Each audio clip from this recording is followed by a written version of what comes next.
이게 핵심이죠. 교과는 보통 내신을 계속 강조하시는데 실제 내신으로 대학 가는 게 아닙니다. 이 레벨은 내신을 평가하지만 레벨은 뭘로 정한다? 수능 최저 학력 기준을 정해요. 근데 이거를 처음 들으시는 분들이 정말 기본적으로 설명드린 겁니다. 수능 최저라고 줄여서 말해요. 수능 최저. 근데 수능 최저라고 이렇게 말하면 이미지가 어때요? 수능이 낮아도 된다라는 이미지 갖지 않으신가요, 보통? 또 그런 이미지 갖고 계세요. 아, 수능 최저, 수능이 낮아도 되는구나, 웬만큼만 하면 되는구나. 하지만 실제 수능 최저는 우리가 생각하는 것보다 훨씬 더 맞추기 어렵습니다. 이것만 알고 들어가시면 돼요. 교과는 내신을 기본으로 하지만 수능 이 최저, 수능의 성적으로 학교 난이도가 결정이 된다. 특히 주요 대학들은 이거죠. 작년에 들었던 이 학교장 추천 전형이에요. 고등학교마다 인원 제한을 둡니다. 뭐 10%, 5%, 4명, 8명 인원을 두는데 여기서는 인원보다 더 중요한 게 있어요. 어차피 저 인원은 성적이 들어가는 친구들이 쓰는 거니까. 근데 뭐가 중요하다? 다 수능 최저가 있어요. 없는 것도 있지 않나요? 없는 것도 있지 않나요? 이런 말씀하시죠. 없는 것도 있지 않냐? 근데 실제 없는 거는 내신 성적이 엄청 좋아야 돼요. 예를 들어서 그냥 전교 1등 내신이 나와야 가능합니다. 수능 최저가 없는 건. 그래서 교과는 수능 최저를 보지 않으면 못 갑니다. 못 가요. 왜? 우리 아이들 지금 1.0 아니잖아요. 그렇죠? 1.0 아니죠. 1.1 아니죠. 1.2 아니잖아요. 못 갑니다. 수능 최저 하셔야 이 대학들을 다 갈 수 있어요. 지금 여기 X치인 대학들은 1점대 대학들입니다. 내신이 그냥. 자, 그리고 보통 우리가 종합을 누가 써야 되냐? 저는 이렇게 말합니다. 누가 써야 되는지 한번 찝어드리겠습니다. 이 학종을 지금 준비하고 계신 분들은 제 말을 싫어하시는 거예요. 그러니까 뭐냐면 입시가 바뀌어도 내가 준비한 게 있으면 그러니까 내가 맞다라고 말해주는 사람한테 돈을 내요. 이게 되게 신기해요. 입시가. 분명히 틀렸는데 내 말이 맞대. 그러면 그 사람만 보는 거예요.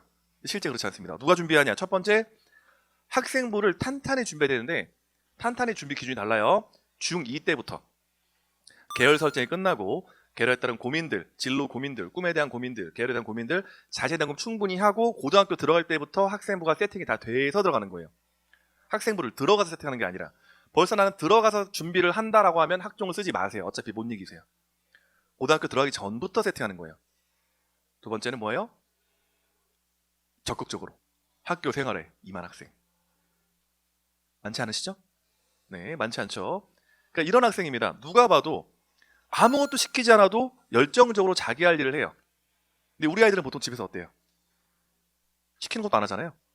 시키는 걸 겨우겨우 한다. 학종 절대 못 씁니다. 학종 붙은 인터뷰를 잘 보세요, 학생들을. 그 인터뷰 하는 거 보면은 와, 저러니까 뽑힌다.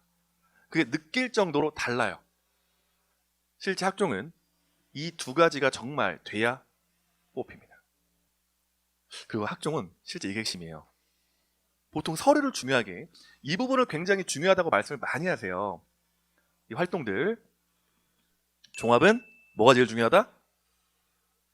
내신이 제일 중요해요. 내신이. 그러니까 이거를 인정을 잘 안 하세요. 왜냐? 내가 내신이 안 좋기 때문에 종합으로 틀었거든요. 근데 너는 내신이 안 좋아 종합을 못 쓰라고 말해버리면 갈 곳이 없잖아요. 그럼 이제 그부터 거부하세요. 제 말을. 학생부 교과는 보통 2점대, 1점 후반에서 2점 초반은 돼야 숙대가 붙어요. 자, 여기서 나는 등급이 뭔지 모른다. 그럴 수도 있어요. 대입학개론이니까. 자, 고등학교 가면 성적을 9등급으로 매깁니다. 1등급, 2등급, 3등급. 뭐가 더 좋은 거예요? 정확히 아시네요.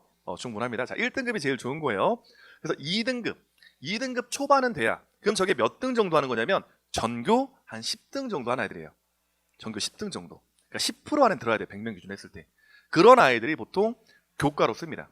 자, 그런데 종합을 쓰면 자, 숙명인재 1, 2가 돼 있죠. 숙명인재 1은 서류만으로 선발합니다. 학생을 보지도 않아요. 서류만으로 선발을 해요. 2는 면접을 봅니다. 학생들을. 그러니까 면접 보니까 성적이 좀 더 떨어져 보이죠. 자, 그런데 이 차이를 보면 2등급, 3등급이잖아요. 그러면 바로 드는 생각은 종합은 내신이 낮아도 되는구나 라고 생각을 하시는 거예요. 이게 2표 때문에. 근데 실제 이거는 숨은 의도가 훨씬 많아요. 만약 일반고 똑같은 학생이라면 저희가 항상 컨설팅 할 때 교과와 비슷한 성적대가 종합이 붙어요. 비슷한 종합. 그러니까 내신과 교과와 종합의 내신 차이 크지 않아요. 실제는. 거의 비슷합니다. 높은 경우도 많아요.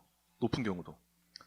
이 숙대 위에 몇 개 대학은 종합이 결과가 높은 경우도 많아요. 자, 그런데 이게 떨어지잖아요. 이거는 어떤 효과가 있어요? 실제 학교가 다를 수도 있어요. 학교가. 이 친구의 고등학교가. 그러니까 블라인드가 된다고 하더라도 최상위 특목고나 전사고는 걸러진다고 했죠. 그 친구들이 몇 명만 들어가면 컷 금방 떨어져요. 일반고에서 만약 이 컷까지 내려가면 잘 보세요. 우리 애가 4등급이에요. 3.5가 넘어가요. 그런데 면접으로 나의 학업 역량을 나타낼 수 있다?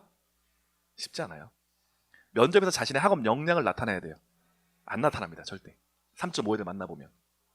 그래서 이거는 여러 가지 뜻이 숨어 있는 거다. 단순하게 그래서 저희가 학원이나 이렇게 기관들에게 왜 그냥 입결을 안 들으냐면 입결을 이렇게 들으잖아요. 그냥 입결을 들으면 이렇게 하시는 거 상담을.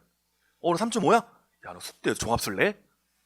야, 숙대 종합 작년에 붙었대. 너 이거 써. 이렇게 너무 위험한 상담을 하세요. 저 진짜 자주 봤어요. 그래서 못 드리는 거예요. 숨은 의도가 너무 많다.